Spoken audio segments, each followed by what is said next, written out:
যেহেতু আজি 5 জুন, আজি বিৰাট ভাল দিন, কিয়নো আজিৰ দিনা আমি নহয় অকল স্কুলতহে ৰুব লাগে গছ, এইবিলাক এইটো কথা নহয়। কিয়নো গছ অকল স্কুলত থাকিব লাগে এইটো কথা নহয়। গছ এটা ভাল, কিয়নো গছৰ পৰা আমি অক্সিজেন পাওঁ, আৰু গছ আজিকালি নাইকিয়া হৈ গৈ আছে।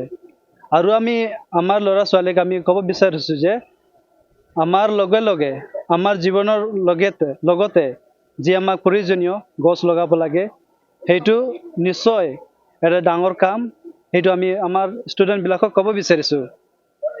আৰু এই গছটো আমাৰ জীৱনৰ লগত বিৰাট জড়িত আছে, ইমান জড়িত যে গছ নহ'লে আমাৰ জীৱনটো ইনকমপ্লিট বুলি কওঁ।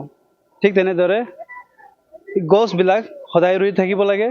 আজিহে অকল নহয়, 5 জুনতে অকল নহয়, যিমান পাৰে জীৱনত গছ লগাবহে লাগে। আৰু মই মেছেজ দিব বিচাৰিছোঁ আমাৰ ল'ৰা ছোৱালীবিলাকক, বিশেষ কৰি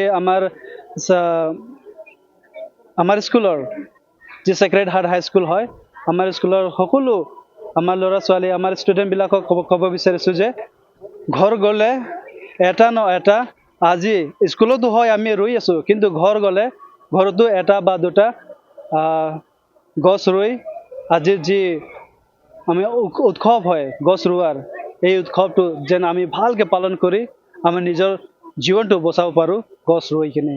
ইমানতে সামৰণি মাৰিছোঁ। আজিকালি দেখা যায় যে প্ৰায় আমাৰ ফৰেষ্ট লেণ্ড য'ত নেকি গছ থাকিব লাগে, কিন্তু আজিকালি নাইকিয়া হৈ গৈ আছে। আৰু তাৰ কাৰণটো হ'ল চেলফিছ মটিভৰ কাৰণে গছবিলাক নাইকিয়া হৈ আছে। আৰু ওপৰত চাব গ'লে আজিকালি গৰম বেছি, কিয়নো গছ নোহোৱা হৈছে। আৰু এই কাৰণটো কোনো জীৱ জন্তুক আমি দিব নোৱাৰোঁ। কোনো জীৱ জন্তুৱে এই বস্তুবোৰ কৰা নাই, সেই বস্তুবোৰ আমি মানুহবিলাকে কৰিছোঁ। সেইটো কাৰণে কোৱা যায় ইংলিছত যে আজিৰ যি প্ৰেজেণ্ট আমাৰ ল'ৰা ছোৱালী হয়, আমাৰ ষ্টুডেণ্ট হয়, তেওঁলোকে আমাৰ ফিউচাৰ হয়। যেনিবা আজি আমি গছ নলগালে কালি তেওঁলোকে বিৰাট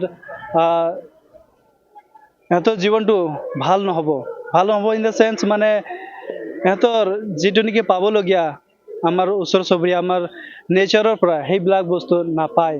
তো মই আশা কৰিছোঁ আৰু লগতে বিনয় কৰিছোঁ যে আমাৰ ফৰেষ্ট ডিপাৰ্টমেণ্টৰ যিমান নেকি অফিচাৰ্ছবিলাক আছে, তেওঁলোকে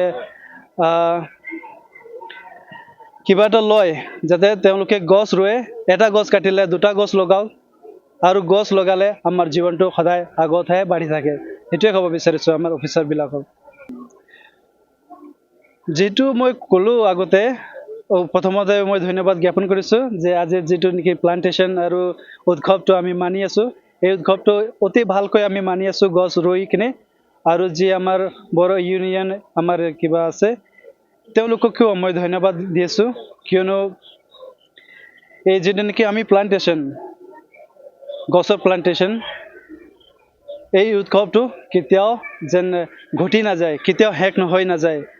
হ'ব পাৰে আমাৰ গছবিলাক কাটি কিনে আমি নাইকিয়া কৰি আছোঁ, কিন্তু আমি যদি নাইকিয়া কৰি দিওঁ গছ ৰোৱাত, তেন্তে আমাৰ জীৱনত আটাইতকৈ ডাঙৰ প্ৰব্লেম হ'ব পাৰে। কিবা অলপ দেৰি পাছত, অলপ বছৰ পাছত, আজি নহ'লেও এবছৰত নহ'লেও 5 বা 10 বছৰ 20 বছৰৰ পাছত সেই প্ৰব্লেমটো আহিব। তো যি কামবিলাক তেওঁলোকে কৰি আছে, ইমান ভাল কাম, মহান কাম, এই কামটো যেন সদায় আগত বাঢ়ি থাকে মই কামনা কৰিলোঁ। আৰু ইমানতে কৈ কিনে সামৰণি মাৰিছোঁ। ধন্যবাদ।